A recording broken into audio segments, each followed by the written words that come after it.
actually excited for a video game. So the Battlefield 6 trailer has been released along with a multiplayer trailer and some other bits and pieces. Now, I am about as skeptical as it comes with video games these days, but I have to admit, I think the trailer and the game look amazing. What? Really intriguing.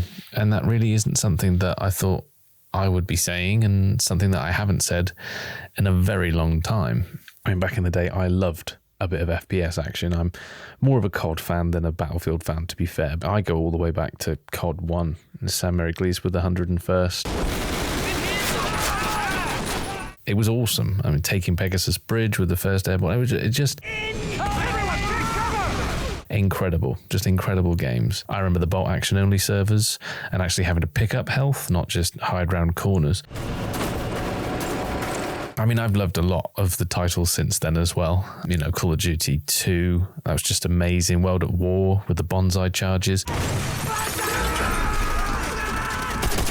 Still raises the hair on the back of your neck. I mean, it was crazy. The flamethrowers, everything, just absolutely incredible.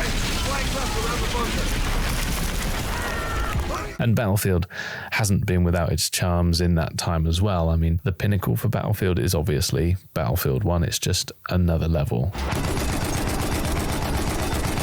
It's a pretty underrepresented era for video games, and I think we all thought that it was going to open the door to more World War I games, which, with a few exceptions, I still haven't seen that become a thing, which is a shame. But please do correct me in the comments if I'm wrong, because I'd love to see what I'm missing out on. Which leads me to the current day. Now, the last Call of Duty game that I got into was World War II. It was good.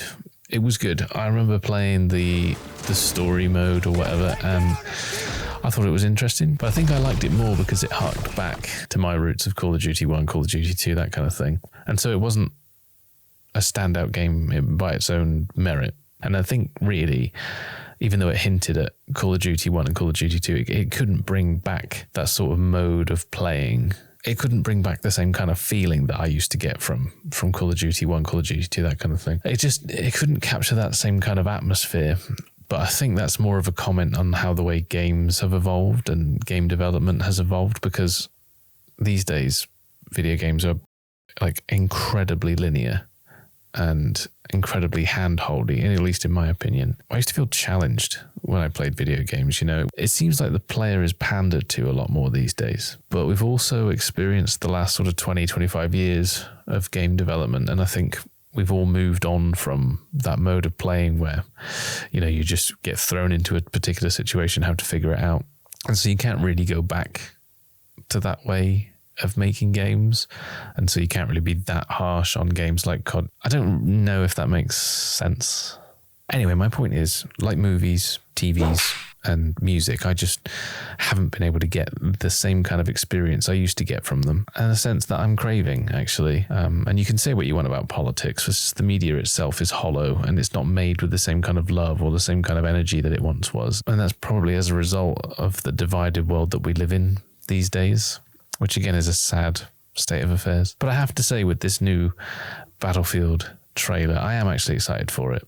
I think the New York map looks sick. The Pyramids map looks cool, and I love the little details, like the ladders bit with the soldiers climbing up the ladders to get into the first floor windows. The destructible world looks as hectic as it ever did.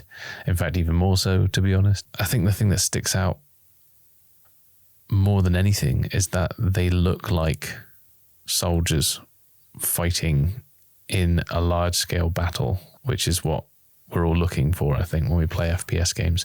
The problem and the trouble with Call of Duty in particular these days is they've gone far too down the Fortnite route for them to make any kind of real impact on someone like me who's played, you know, the older sort of, I suppose, legacy games now. Call of Duty in particular has gone down a certain route to try and capture a certain type of audience. I think they were blindsided by Fortnite, and so they've done everything they can to be Fortnite, but with a Call of Duty like theme or shell or skin or however you want to say it. I just can't get into Beavis and Butthead or, you know, giant teddy bears or whatever they're going to bring in next. I don't know. What? But I'm seeing a distinct lack of that in this trailer, and I hope that's going to be a thing. I hope they're not going to bring in the kind of ridiculousness that Call of Duty has done to try and pander to a modern audience. Just give me army men shooting other army men, and I'll be happy. I'll be happier anyway.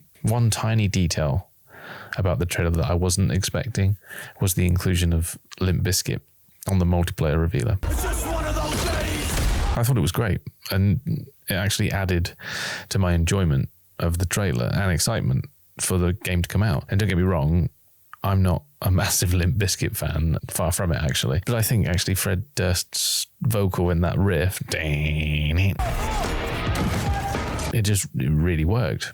It actually added to the trailer. And normally I hate this kind of injection of music into media, just try to blend it with a sound bed and then echo out vocals and stuff. It's so overdone. It's never normally done that well. And actually the story revealer proves my point, I think, because even though it features one of the greatest songwriters of all time in Bob Dylan, it just doesn't work for me. I think it takes away from the original brilliant, amazing song and cheapens it, and the trailer is cheapened with the use of it as well. And it actually took me out of the trailer when I was watching it, which was annoying because I was enjoying it and I thought that the story actually looks epic.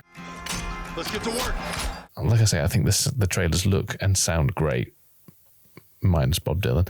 And that's a feeling that I'd like to get used to again, because when I was a kid, this kind of hype was everywhere and it was hard not to get swept up in it.